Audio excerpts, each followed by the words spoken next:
Hallelujah, praise the Lord. Yeshu Masih आप सबको आशीष दे और सब भाई और बहन को जय मसीह की। मेरे भाई मेरे बहन, क्या हम एक चीज़ को जानते हैं कि यीशु मसीह जब पृथ्वी में आया तो किस लिए आया? हम सब जानते हैं यीशु मसीह हमारे पापों के लिए आया, हमें बीमारी से मुक्त करने के लिए आया और हमें एक अच्छा जीवन देने के लिए आया। और हम देखते हैं कि यीशु मसीह हमारे लिए क्या क्या किया, और उसे हम पवित्र शास्त्र में देखते हैं।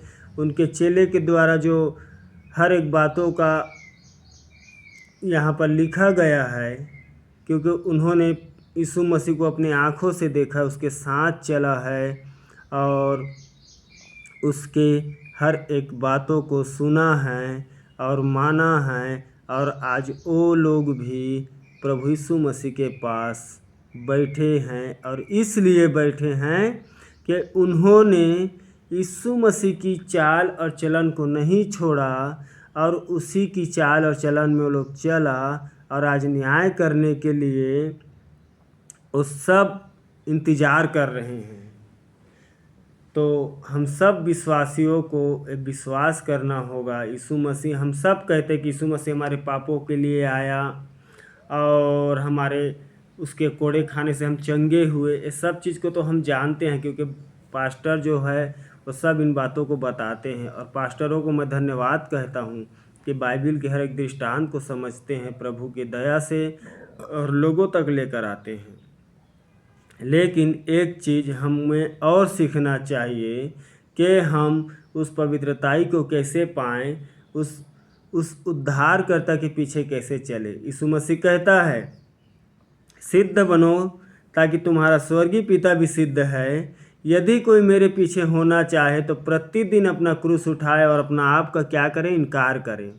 तो अपने आप का इनकार करना क्या है? हम अपने जो भी व्यवहार में चलते हैं, गलत चीज़ों को जैसे जब करते हैं, जैसे गलत चीज़ हम दूसरे के, हमेशा दूसरे लोगों की गलतियों को देखते हैं, अच्छाइयों को नहीं देखते। जबकि यीशु मसीह ऐसा नहीं करते थे। वो जानते थे कि इनके काम गलत है, लेकिन इंसान गलत नहीं है। इसीलिए हर एक मनुष्य ने जो यीशु के ऊपर विश्वास किया, वो आज स्वर्ग में परमेश्वर के साथ होगा। हम विश्वास करते हैं, क्योंकि उसके चेले भी उनके साथ है।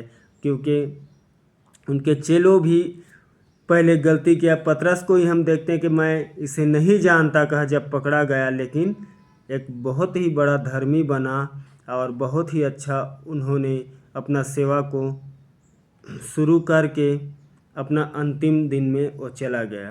तो इस चीज़ों को तो हम अलग रखते हैं, लेकिन यीशु मसीह हमें सिखाता है कि हमें परमेश्वर से मिलने के लिए हमें क्या करना होगा। केवल वचन का ज्ञान लेना या प्रार्थना करना जरूरी नहीं है। हमारा चाल चलन कैसा हो, हमारा चाल चलन, इसी चीज़ को तो प्रभु यीशु मसीह पृथ्वी में आके उसको हम लोगों को दिखाया और सिखाया कि नम्र रहना, हर बातों का जवाब नहीं देना, और कहीं ना कहीं अपना क्रोध और घमंड को अपने अंदर से निकाल के फेंक देना, ताकि एक वही हमारे विश्वास को रोकने का जड़ है। क्योंकि हमारे अंदर घमंड और क्रोध बहुत जल्द आता है, क्योंकि हमारे अंदर कुड़कुड़ाहट बना रहता है। इसीलिए हम दूसरे भाई दूसरे बहन को प्रेम से और उनकी अच्छाइयों को नहीं देख पाते। हमें हमेशा उनकी बुराइयां हमें दिखती है। तो हम अपने माइंड सेट को, हम गलत दिशा में जो जा रहे हैं उसको सही करें, और यीशु मसीह की व्यवहार को हम याद करें कि वो गलत काम करने वालों को कैसे बातचीत करके कैसे समझाते थे। उनके प्रति गुस्सा नहीं करते थे कि तुम ऐसा करोगे तुम्हारा उद्धार नहीं, तुम्हारा वो नहीं, तुम्हारा वो। हम सोचो तो पहले हम क्या थे। पहले हर मसीही भाई और बहन को सोचना चाहिए कि पहले हम क्या थे। वो तो प्रभु यीशु मसीह का अनुग्रह और दया है कि हमें चुना गया, और जो लोग उसके ऊपर विश्वास करते हैं वो एक दिन उद्धार को देखते हैं, उनका घराना देखते हैं, उनके परिवार देखते हैं, उनके रिश्तेदार देखते हैं, और उसका व्यवहार हमारे जीवन में क्या होता है, काम करता है। तो मैं नहीं कहता हमसे गलती नहीं होता, लेकिन कहीं ना कहीं हमें उस उद्धारकर्ता की छवि को देखना चाहिए। और जब उसके छवि को हम देखेंगे तो हमारा भी माइंड प्रभु यीशु मसीह की तरह ही सोचने लगेगा, क्योंकि हमको तो अधिकार मिल चुका है इसके द्वारा। हम देखते हैं कि इसके द्वारा हमें अधिकार मिल चुका है। जो इस पहले मूसा थरथराते थे, उसे यहोवा परमेश्वर का नाम देते थे, लेकिन यीशु मसीह के बाद हमें क्या मिला कि परमेश्वर को हम क्या कहते हैं? पिता।